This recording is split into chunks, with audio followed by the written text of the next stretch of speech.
Shalom, shalom. First and foremost, want to give all glory, honor, and praises to Yahweh, Bashem Yahushua. Whether you're right, coming at you with a turn up Thursday through the spirit, right? The wee hours of the night. You know what I'm saying? Right? Coming at you week in and week out with these precepts, exhortation, breakdowns, and understanding through the scriptures, and through the Holy Spirit of the Most High God, Yahweh, and His only begotten Son, Yahushua. Right? Today's topic, right, is Job, the second chapter. Right, not the whole chapter, but we're gonna go through a few precepts that's in there, right? See what we can kind of rightly divide through the word of the Lord, right? Let's get this real quick in Hebrews chapter 4, right? Because we have to rightly divide the words of truth, right? Understanding what they're meant for, right? The book of Hebrews chapter 4 and verse 12. For the word of God is quick and powerful and sharper than any two-edged sword. So it said that the word of the Most High is quick and is powerful, meaning what? The moment that you might hear the words of the Lord, it might kind of slap you around. You know, you're going to feel it in your spirit, right? It said what? For the word of God is quick and powerful and sharper than any two-edged sword, piercing even to the dividing asunder of soul and spirit. So it's almost like a headache, right? When you're getting cut by the words of the Lord. You can feel that thing right here in your head, right? It's dividing between your flesh and your spirit, all right? It says what? Piercing even to the dividing asunder of soul and spirit, and of the joints and marrow, and is a discerner of the thoughts and intents of the heart, right? So this is the word of the Lord, right? We have the words of the Lord to cut, to slice, right? To destroy doctrines, right? But to also what? Cut up the spirits that's on our people, right? Let's get another precept. Let's go to that 2 Timothy chapter 2, right? Rightly dividing the word of truth, right? 2 Timothy chapter 2, right in verse 15. It says, study to shew thyself approved unto God. So we should be studying the scriptures to show ourselves, right, approved unto the Most High, right? Shalom, brother Moses. Shalom, brother Lamar, right? Can you see the eclipse? Oh, Salakia. I ain't even see no eclipse, man. What is the Purim? The Purim eclipse is what they calling it these days, right? There's some powerful stuff that the Lord doing around his feast days, man. Say he's gonna show signs and wonders in the heavens in the last days, right? But let me read this. 2 Timothy chapter 2 and verse 15. Study to shew thyself approved unto God, a workman that needeth not to be ashamed. Meaning what? You shouldn't be ashamed when you have to deal with a scoffer dealing with the scriptures. You shouldn't be ashamed when you have to deal with a hardcore Christian when it comes to concerning the scriptures, our heritage. So the Lord said to study to show yourself approved unto the Most High. Because what? The Lord is going to give the increase at the end of the day, not man. All right? It says what? Rightly dividing the word of truth. So you have to rightly divide the words of the Lord. All right? Right? So without further ado, right, we're going to go ahead and get in this thing. It's not going to be a very long class. Right? We're really just going to touch Job chapter 2, verse 1, maybe through about 6. Right? We might go down to 10. All right? Job chapter 2 from the top. It says, again, there was a day when the sons of God came to present themselves before the Lord. Right? So who are the sons of God in this context? In this context, it's talking about who? The angels or the spirits that the Lord created. All right? Now, you have certain Christians or even just the whole world, right? Esau has the whole world believing that in Genesis chapter 6, the sons of God are angels or angelic beings and they were sleeping with men. It's not what that's talking about, right? Those are two different contexts. So let's get the context of who these sons of God are. right? It says it's like you. There was a day when the sons of God came to present themselves before the Lord, and Satan came also among them to present himself before the Lord. Right? So this is talking about the spirits that the Lord created. Right? So let's get a couple precepts. Let's go to the book of Psalms, the classic. Right? Let's go to Psalms chapter 68. Right? Psalms chapter 68 and verse 17. It says what? The chariots of God are 20,000, even thousands of angels. So the Lord has thousands of angels at his presence. All right. The Lord is among them. So those angels are the sons of God that came to present themselves. It said what? That the Lord is among them. Right. As in Sinai in the holy place. Right. Let's get another one. Let's go to Daniel, the 7th chapter. All right. Daniel chapter 7 and verse, number 9, I believe. All right.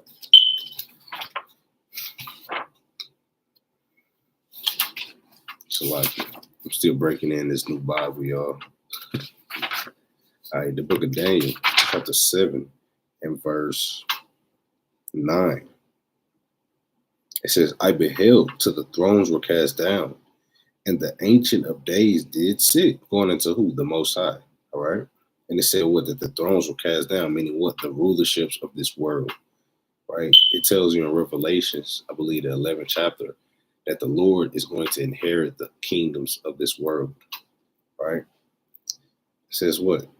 And the Ancient of Days did sit, whose garment was white as snow, meaning what? The Lord is pure and righteous, right?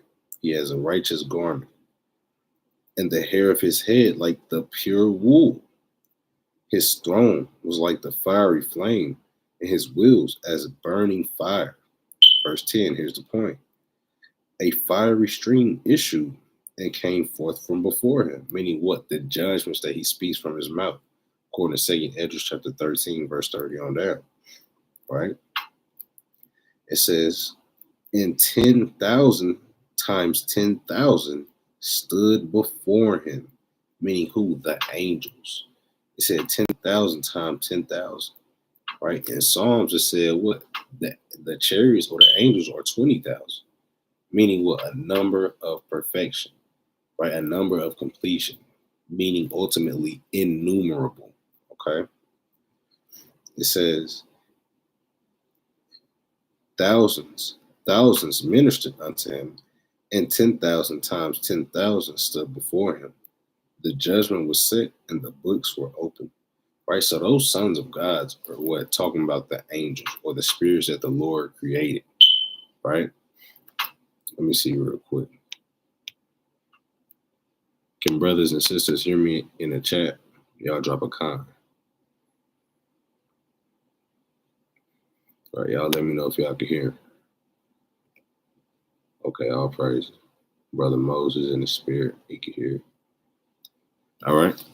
So these spirits or the sons of God is a representation of the angels, right? Let me see if there's something else I want to get on that.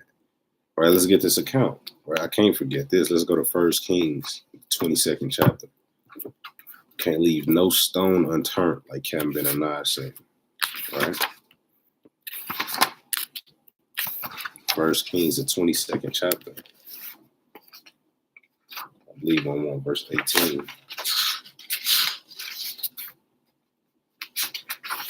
God.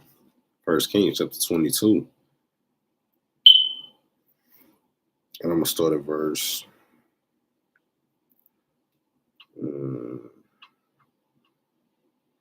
I want to start it.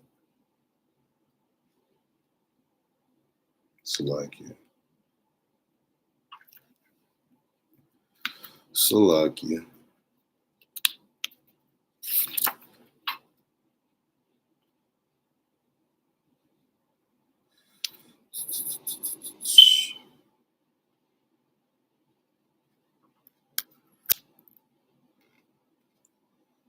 All right, Con. 1 Kings chapter 22 and verse, I'm going to start at 18. right? It says what? And the king of Israel said unto Jehoshaphat, Salakia, did I not tell thee that he will prophesy no good concerning me, but evil, right? And this is talking about who? Micah the prophet, right? Micah the prophet never prophesied good things about, what's his name? Ahab, right? Micah the prophet always prophesied the righteous things that the Lord told him to prophesy, versus the other prophets who prophesied peace and prosperity and good things for Ahab. But the Lord prophesied destruction to Ahab. Okay, reading on. And Ahab told Jehoshaphat, he's like, hey, man, I told you he wasn't going to prophesy nothing good, right? Let's find out why. Verse 19. And he said, hear thou therefore the word of the Lord. I saw the Lord sitting on his throne, and all the host of heaven, meaning who? The angels, the spirits that the Lord created, right? According to Sirach 39-28, there are spirits created for vengeance. And in the time of their destruction, they lay sore strokes to appease the wrath of the Most High, right?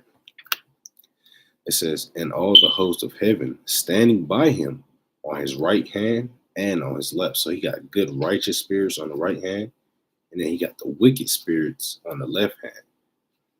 And the Lord said, who shall persuade Ahab that he may go up and fall at Ramoth Gilead? And one said on this manner, and another said on that manner. So all the spirits and angels, they're conversing. Like, okay, I'll go do this. Okay, I'll go do this. Right? And you never know. These spirits, hey, the Lord got some evil spirits out here, man. Spirits was probably saying, Lord knows what, right? And there came forth a spirit and stood before the Lord, right? That's the point right there. These spirits have to come and answer to the Most High, right? So when Christianity tries to teach you the Bible and tells you that the angels and there was a war in heaven and that Satan rebelled against God, that's not possible at all, right? There's nothing that these angelic beings can do out in their own will, right? There's nothing we can do in our own will. Everything is predestined and ordained by the Lord, right? That's Proverbs 20:24. Man's goings are the Lord. How then can a man understand his own way, right? Proverbs 21:1. The king's heart is in the hand of the Lord, right? So we can't do anything outside of what the Lord ordains, right? And people they low key, they don't understand this, but they discredit the Most High whenever they say, hey, oh, Satan was rebelled against God, and it was all out of order in heaven. That's madness. All right. Let's read on. He said, and there came forth the spirit and stood before the Lord and said, I will persuade him. And the Lord said unto him, wherewith, meaning how? And he said, I will go forth, and I will be a lying spirit in the mouth of all his prophets. And he said, thou shalt persuade him and prevail also. Go forth and do so. Right? So that was just a couple precepts to show, hey, the angels or the sons of God in that context is talking about the spirits that the Most High created. Right? So let's go back to it. Job chapter 2. All right. Job 2 and verse 2. And the Lord said unto Satan, from whence comest thou? And Satan answered the Lord and said, from going to and fro in the earth, and from walking up and down in it. Right? And what does that mean in today's times? Meaning what? These spirits, by the way of the Most High, have power to do whatsoever they will within the will of the Most High. There are spirits literally everywhere, right? There are spirits when you walk outside. There are spirits hovering over you when you wake up. There are spirits in your house, spirits on your clothes, spirits on your beast, spirits on your wife, your children, whatsoever you will. It's a spirit on it, right? There's a spirit in everything, right? So let's prove it. Let's go to Proverbs, the 15th chapter, verse number 3, right? And the reason I bring this out is because we should be always conscious that it's somebody's watching. Matter of fact, it's a Michael Jackson song. And it goes like, I always feel like somebody's watching me. Right? Matter of fact, hold on, real quick. Let me see if I can find it. I just want to play that one snippet.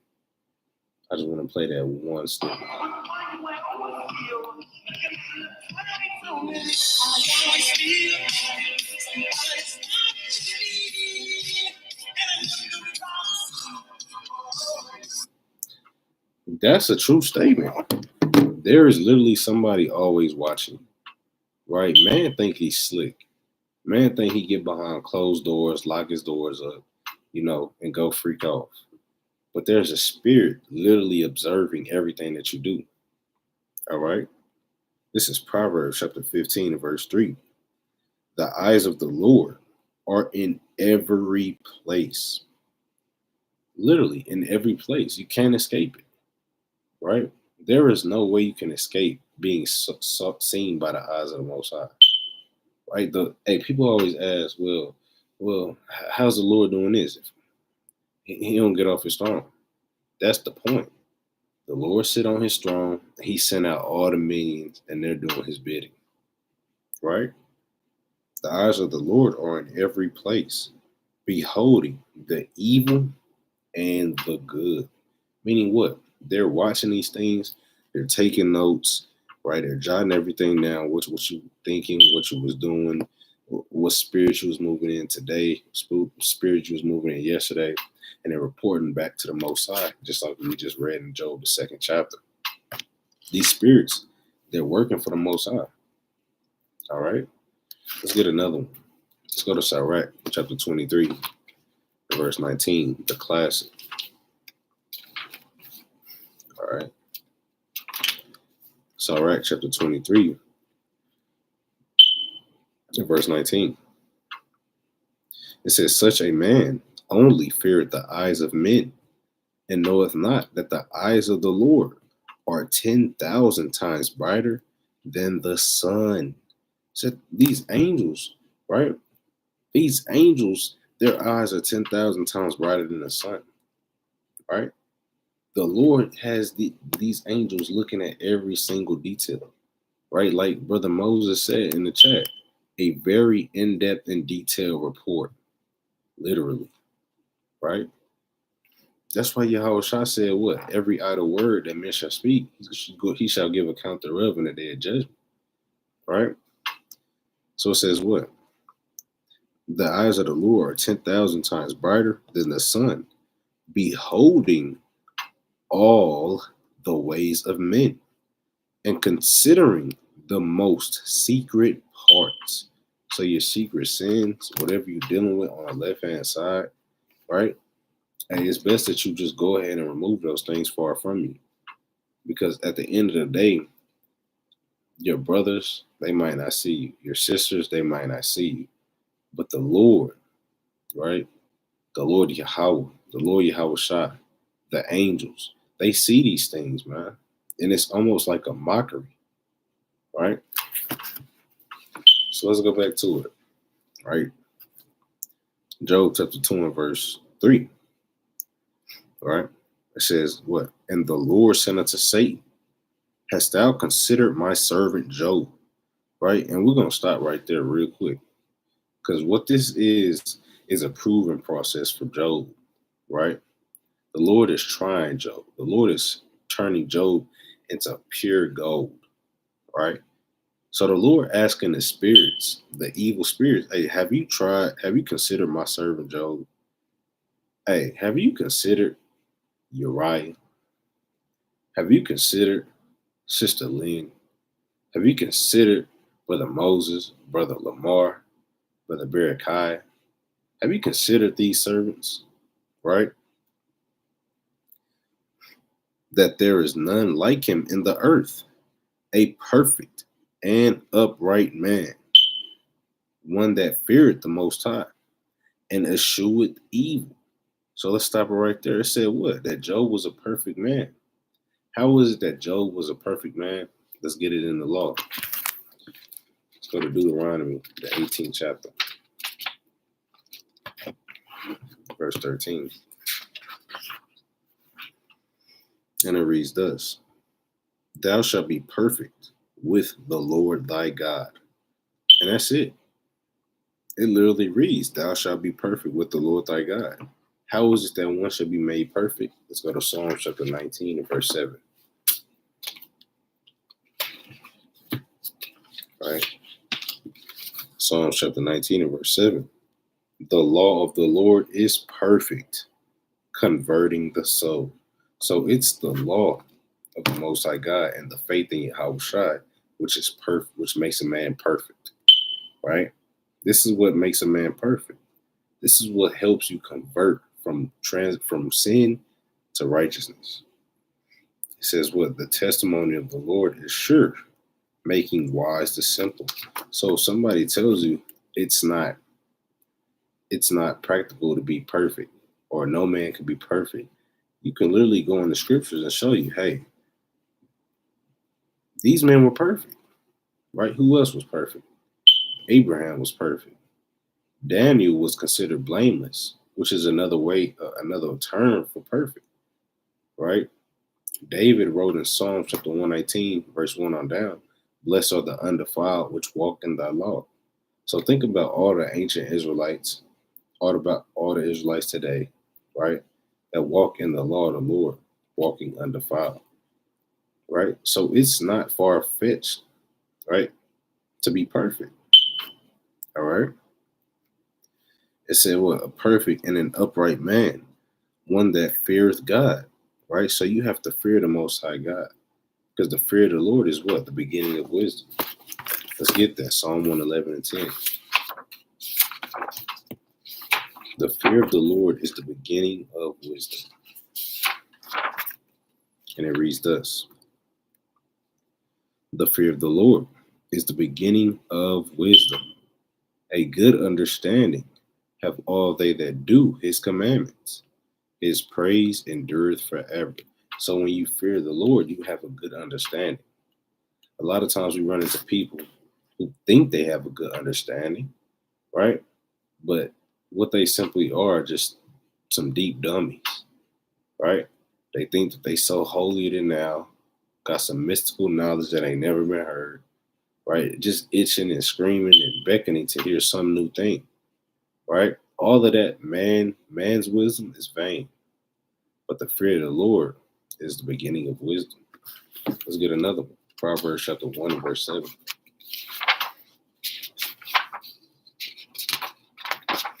And it reads thus: The fear of the Lord is the beginning of knowledge, right? So we have the fear of the Lord leading you to wisdom, and now you have the fear of the Lord leading you to knowledge, meaning what? Giving you understanding by the Comforter, according to John 14 and 26, right? You fear the Lord, he's going to give you understanding. You fear the Lord, he's going to give you wisdom. You fear the Lord, hey, ultimately, he's going to give you the kingdom, all right? The fear of the Lord is the beginning of knowledge, but fools despise wisdom and instruction. Man, they be posts on Instagram talking about reading the book of Proverbs, and then they keep talking about this fool, but this fool sound just like me, right? You don't want to be the fool that's been a proverb in the book of Proverbs, right? It's time to awake out of sleep. It's not time to be foolish anymore, right? When I was a child, I spake as a child, right? A good saying, a good proverb from the brother Paul. So let's go to Job, right? Job chapter 2 and verse 3, right? A perfect and an upright man, one that feareth God and escheweth evil, meaning you hate evil. Love the good, hate the evil. According to what? Amos chapter 5 and verse 15 on down.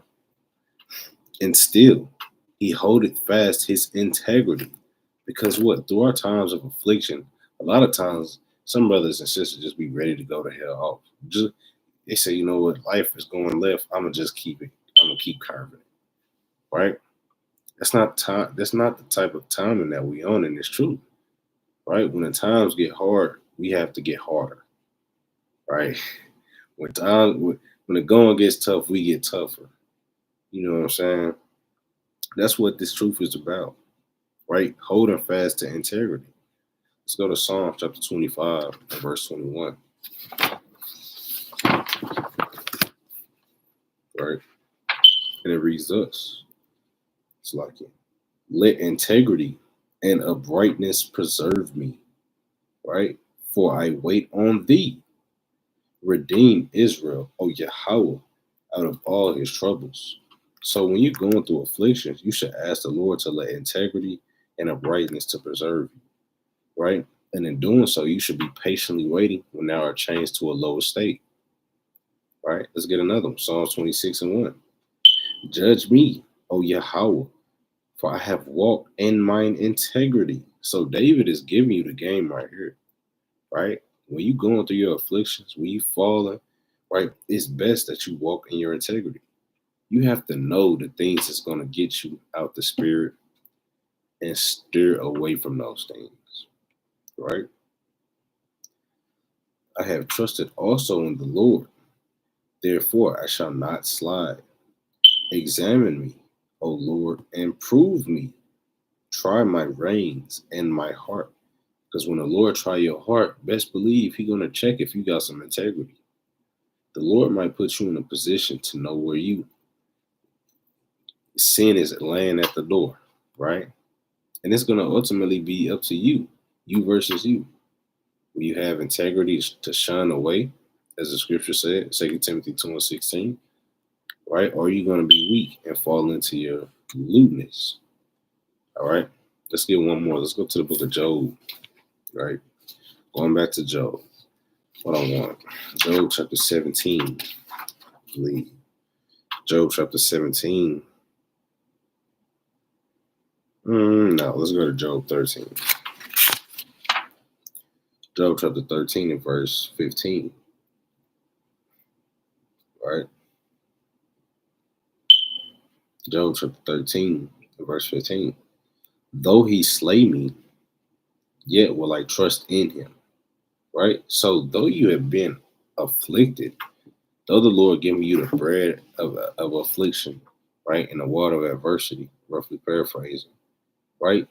Though what? Captivity is hard, right? Work is hard. Your marriage is hard. Spirits are pressing down on your body, making you feel like you're going to lose it. You keep falling into your same old filthy sins, right?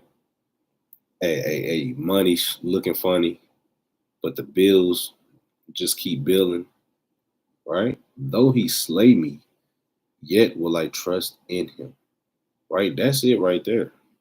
Though you're being afflicted, you have to constantly trust in the Lord. That's integrity. Because a lot of people, when they get afflicted, when hard times come, they resort to the baser nature of man. Why you think we have thieves, right? Robbers, right? Prostitutes, OnlyFans models, right? Because when the Lord tried those people, they resorted to wickedness and to destruction. They didn't cleave unto the Lord and keep integrity, right? Shalom, brother Eli, getting in this thing. Right, so let's read on. Though he slay me, yet will I trust in him, but I will maintain my own ways before him. Meaning what? I'm going to continue to keep the commandments of God. Verse 16. Because here's the point. Here's why. He also shall be my salvation. For an hypocrite shall not come before him. Because when the Lord is finished trying you, and when the Lord is finished proving you, He's going to be your salvation. He's going to set you up from what? The dunghill, and set you among the princes of his people. Let's get this. Job chapter 5, verse 11. To set up on high those that be low, that those which mourn may be exalted to safety. By Shema Mashiach Yahushua. All right. So let's go back to Job, the second chapter. Right. Job chapter 2. Salaki, let me check it out on the YouTube real quick. Okay. All praise.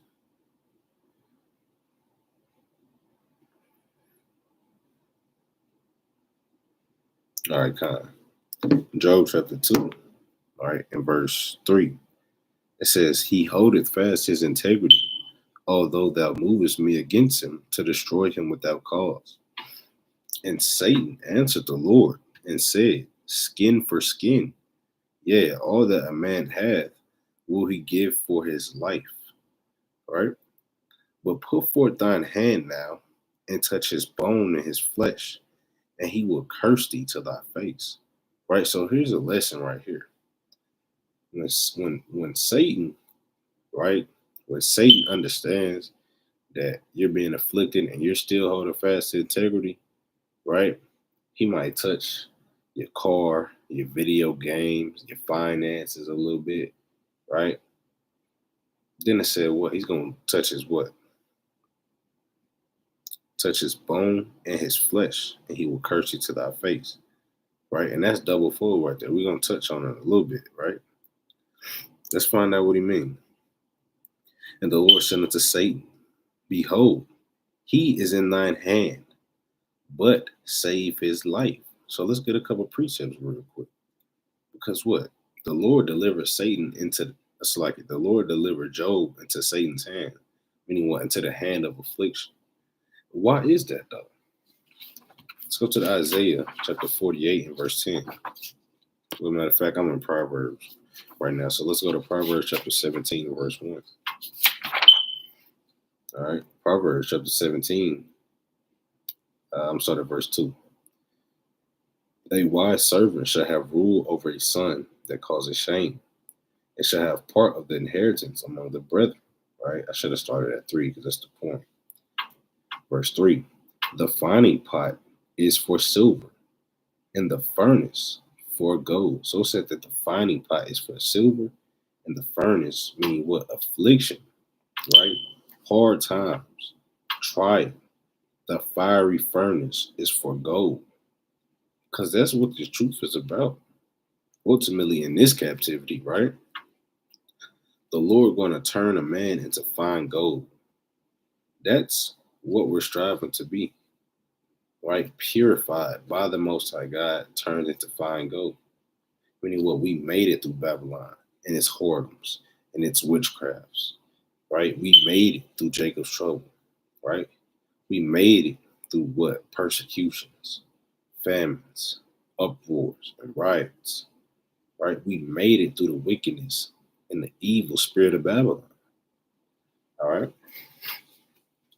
It says what? In this furnace for gold, but the Lord trieth the hearts, meaning that the Most High God is trying you, turning you into a precious jewel of the earth. All right, let's go to Isaiah chapter 48, verse 10. Well, I'm going to start at 9 because I like verse 9. It says, For my name's sake will I defer mine anger. Because the Lord says what in Psalm chapter 30? His anger endure for a night, but joy cometh in the morning. The Lord is merciful, right? He might put you through some affliction, but it's not going to be to the point where he kill you. God forbid, right? Behold, us like you. For my name's sake will I defer mine anger, and for my praise will I refrain for thee, that I cut thee not off. And this is the mercy we should be seeking. Verse 10, Behold, I have refined thee, but not with silver. Right? Think about it. Your secret sins that you was dealing with, right? The Lord started afflicting you, right? Left and right. That you would have let a jab and a cross, and an uppercut that you couldn't see, right? When you finally put down that sin, hey, you felt like the best thing on planet Earth, right? You felt so pure, right? Why is that? Because the Lord have refined thee, but not with silver. I have chosen thee in the furnace of affliction. The Lord had chose you to go through that affliction, and it made you a better person. It made you a more righteous person, ultimately. All right. So that's what this is going. That's what this is going into right here. right? The Lord is giving Job into the hand of Satan because ultimately, hey, the Lord got to prove us, man. The Lord has to purify his servants, right? He did it back then and he's doing it now. All right, I'm going to get one more precept on that. Let's go to Exodus, the 16th chapter. Right, and as I said, it's not going to be a super long class, but we just reading between the lines through the Spirit, man. All right.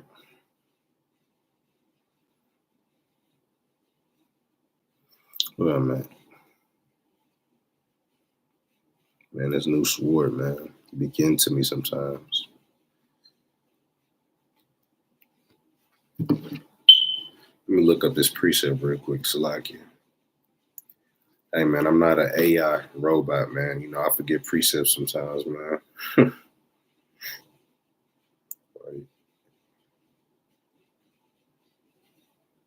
Prove Israel. All right.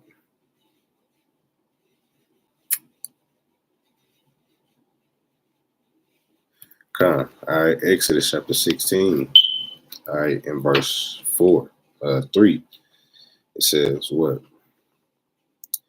And the children of Israel said unto them, would to God we had died by the hand of the Lord in the land of Egypt.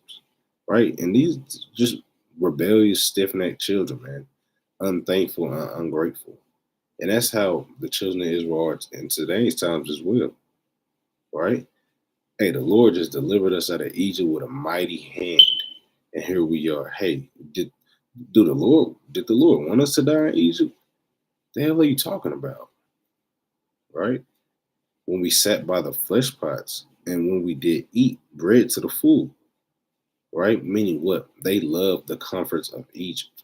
Though we was in captivity, they loved it there. For ye have brought us forth into this wilderness to kill this whole assembly with hunger, right? Here's the point. Then said the Lord unto Moses, behold, I will rain bread from heaven for you, and the people shall go out and gather a certain rate every day, that I may prove them whether they will walk in my law or no. So even in the wilderness, the Lord was proving them, right? The Lord literally had to prove us continually, man. And they couldn't see that they was being proven. They were just so stuck in the moment and heat of their afflictions, in the woe is me spirit, but not looking into the spirit of, oh, the Lord wants to test my obedience. All right. So let's go back to it. Job chapter 2 and verse 5. But put forth thine hand now and touch his bone and his flesh, and he will curse thee to thy face. And the Lord said unto Satan, behold, so like it, behold, he is in thine hand, but save his life. So went Satan forth from the presence of the Lord, and smote Job with sore boils from the sole of his foot unto his crown. Right now, watch this, right? Because Satan, what does Satan say to the Lord? Put forth thine hand and touch his bone and his flesh, right? All right, you may look at this like, oh, damn, he got boils. But let's find out what his bone and his flesh is really talking about. Because remember, he couldn't get to him. He already took all his possessions, his land, his children, right? His money, his cattle, right? And that didn't faze Job. This right here, let's read on. And he took him a potsherd to scrape himself withal. And he sat down among the ashes. Then said his wife unto him, right? It said, then said his wife, right? Your bone of your bone and flesh of your flesh, your rib, right? Then said his wife unto him, dost thou still retain thine integrity? Curse the Most High and die. And who do you think really said that? I know it said it was his wife, but through the spirit, it was Satan hopping on his wife, right? So you have to be mindful of those things, right? In the midst of your affliction. Hey, the spiritual demon Satan will literally hop on your wife, on your family members, on your children, right? And what it say? Some evil stuff too. Just that still retain thine integrity, curse the Most High and die. Verse 10. But he said unto her, Thou speakest, as one of the foolish women speaketh. What? Shall we receive good at the hand of the Most High? And shall we not receive evil? In all this, did not Job sin with his lips? Right? And let's get a precept on that, man, because it's best that when you're going through your affliction, man, to hold your peace, right? And let the Lord fight for you. Not to murmur, not to complain, not to bigger and groan, but to let the Lord fight for you, right? Ecclesiastes 5:1. Keep thy foot when thou goest to the house of the Most High, and be more ready to hear than to give the sacrifice of fools, for they consider not that they do evil. Here's the point, verse 2. Be not rash with thy mouth, and let not thine heart be hasty to utter anything before the Most High. For the Most High is in heaven, and thou upon earth. Therefore, let thy words be few. Right? So you got to hold your peace at your times of afflictions. Right? It's not the time to be complaining about the Most High. Right? It's never a time for that. Right? It's not a time to be, oh Lord, why are you afflicting me? Oh Lord,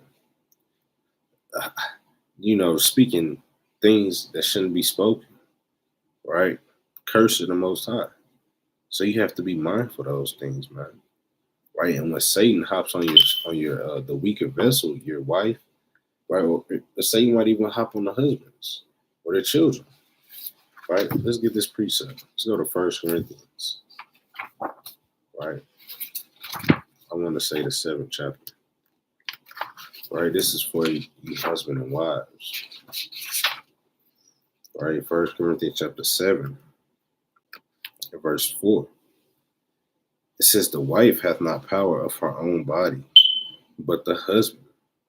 And likewise also the husband, like you, hath not power of his own body, but the wife. Verse 5, here's the point.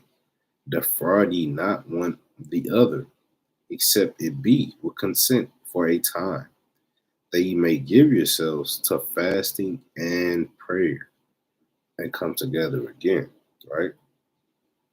So I'm gonna start right there real quick. So a husband and wife, right, during times of affliction, should what?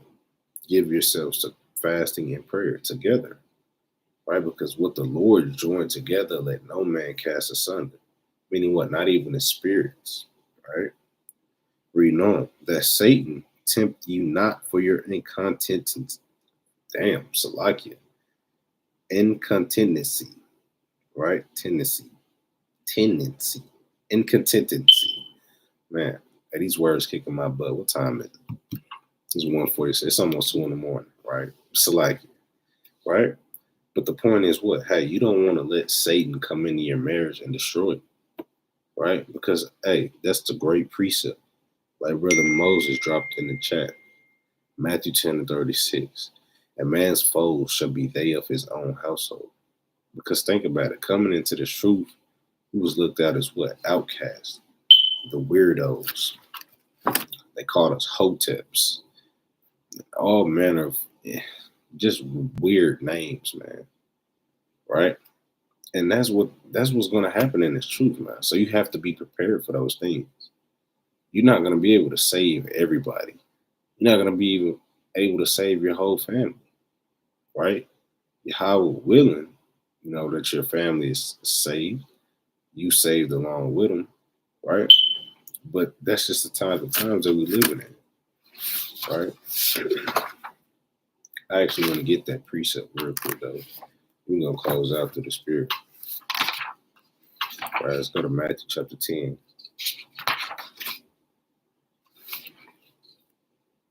All right, in verse 34. Think not that I am come to send peace on the earth. I came not to send peace, but a sword. Right? So out of the mouth of Yahushua, he's not all about love, hugs, and kisses. Right? Matter of fact, this is a side note real quick, this is off topic. But I was on social media and and I was just scrolling, and the topic came up. It was like what it say? It was basically saying a woman be saying that they want a Christ-like man or a man like Christ. All right, women be saying that. And then they started going into the details of how Christ actually was. Christ was an austere man, right? Meaning what? Very masculine energy, right? You weren't just going to push over Christ. He was a very serious man, right? A point that they were saying was like a man. They want a man that's going to give them their dreams or their heart's desires. Christ wasn't going for that. Yahushua, he's not going for that. That's just not the type of man that he is. Yahushua say, hey, repent, lest you all likewise perish. You think people want to hear that? People don't want to hear that. Oh, here go this nigga again. Man, here you go, talking about, man, we gonna die if we don't repent. Nigga, I'm gonna sip my wine. I'm gonna sip my cognac or whatever Jake be drinking these days. I'm a Nazarite, man, so I really don't too much know nothing about drinks, right? But anyways, right? People don't want to hear the reality of the scriptures. All right. So let's read on. Matthew chapter 10, verse 34. It says, think not that I came to send peace on earth. I came not to send peace, but a sword. For I am come to set a man at variance against his father, and the daughter against her mother. Meaning what? There's going to be separation in this truth, right? And the daughter against her mother, and the daughter-in-law against her mother-in-law. And best believe this has happened to every single one of us coming into this truth. I don't give a damn how new you is. Your mama probably scoffing at you. Your daddy probably scoffing at you. Your uncles and aunties, they separate themselves. Your cousins, they don't really talk to you, right? And if not them, then you. Hey, the Lord put the spirit on you to kind of separate yourself. Damn, they not getting it. Okay, I'm gonna fall back. They can't understand this. Okay, I'm gonna fall back. It just is what it is, right? And you have to have the understanding, right? The wisdom and the knowledge to be like, you know what? Hey, that's a part of the game. You gotta roll with the punches, right? Brother Lamar said his whole family thinks we're a cult. Hey, I've heard that plenty of times, right? Hey, my when I was in high school, my ex-girlfriend, big sister, right? She said that I was a hotep. Yo, I never heard what a hotep was ever in my life until she said that to me. And I look up what a hotep is, some Egyptian theology. Yo, I was so offended. Yo, hey, you know how you got that zeal? You have more zeal than you have knowledge. Man, I must have tore her ass up the scriptures, man. Right. But that's neither here nor there, man. Let's read on. We're going to close out. Verse 35. It's like verse 36. And a man's foes, meaning what? His enemies, shall be they of his own household. He that loveth father or mother more than me is not worthy of me. Meaning what? Let no man take thy crown. You can't give your crown up to appease men, right? And he that loveth son or daughter more than me is not worthy of me. Meaning what? Your family that just can't get this truth, you sitting up here chasing after them, right? They still won't get it. Hey, that's okay. Let it go.